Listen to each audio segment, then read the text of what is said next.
Donald Trump and Kim Jong-un have ended their second summit earlier than expected with no deal reached in a surprise turn. According to President Trump, this was a result of disagreements over how far North Korea has to go to get sanctions lifted. Evangelo Sipsas says the details.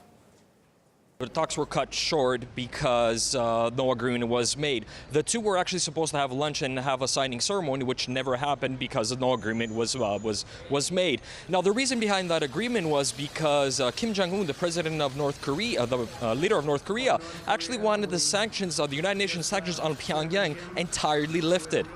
And it was about the sanctions. Will there be a third summit, Mr. President? Basically, they wanted the sanctions lifted in their entirety, and we couldn't do that.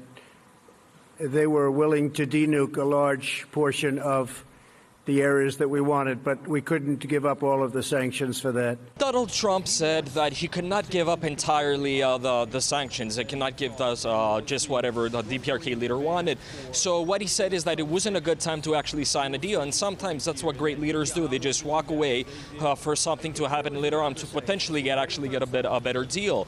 And what's interesting also here to point out is that he also mentioned that it's been a productive time between the two, but again, as he also repeatedly kept on repeatedly saying that no deal was made because of the UN sanctions that he didn't agree with. Now, they didn't decide on what's going to happen on the Korean Peninsula, whether they're going to dismantle all the nuclear facilities, but what he did promise was no missiles will be flying over the Korean Peninsula in the time being. Now, if there's going to be a third summit, they did not clearly say if it's going to happen, but there was kind of open when it was mentioned. Another interesting factor to point out is that the two leaders of the regional leaders of Korea and Japan would be very, very interesting on their reactions on what they have to say about the outcome of this deal, because if anyone has to lose, it's pretty much them too.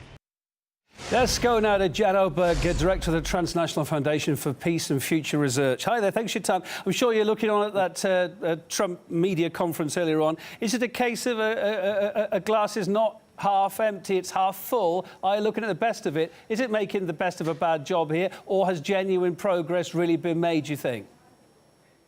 I don't think that real progress has been made, apart from what, President Trump is happy about meeting and with a great guy and getting a sense of personality and all that, which has nothing to do with serious peacemaking. It tells me also something which I think the world has to learn very soon. Sanctions are hell. Sanctions, something you can so easily impose on a country, you can never really find out when to lift them. Here, obviously, sanctions, according to some of the reports, and Trump himself has been the stumbling block.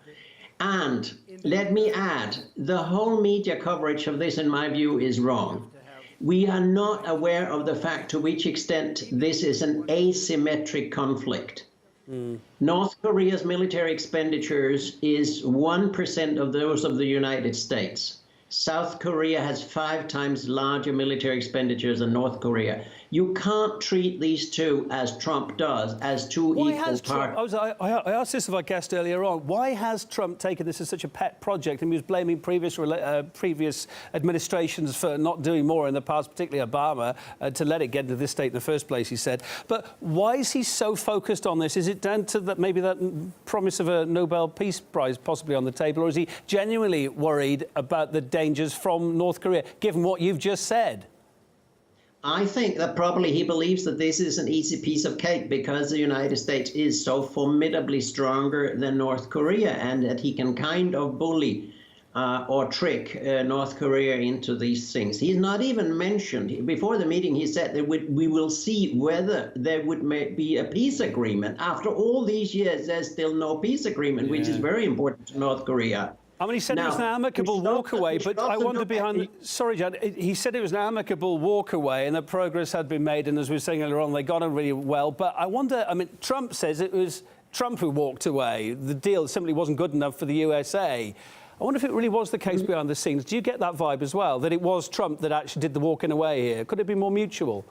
I think it was, because his formulation is we could not lift all the sanctions for what we were offered from the other side. It's the United States that has to offer something first, because it's a larger part, because it has all the cards in its hands, because it's so formidably strong. Why didn't it offer partial sanctions lifting then?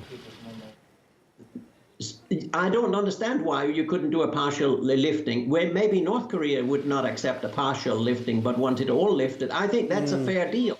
I think it would be a very fair deal because, you know, this is not a way to make peace. It's something you plan. It's something you negotiate. It's something you involve the United Nations in. It's not, I mean, we're living in a strange world in which, you know, two individuals, whether the chemistry works or not between them, is going to discuss the future of the world.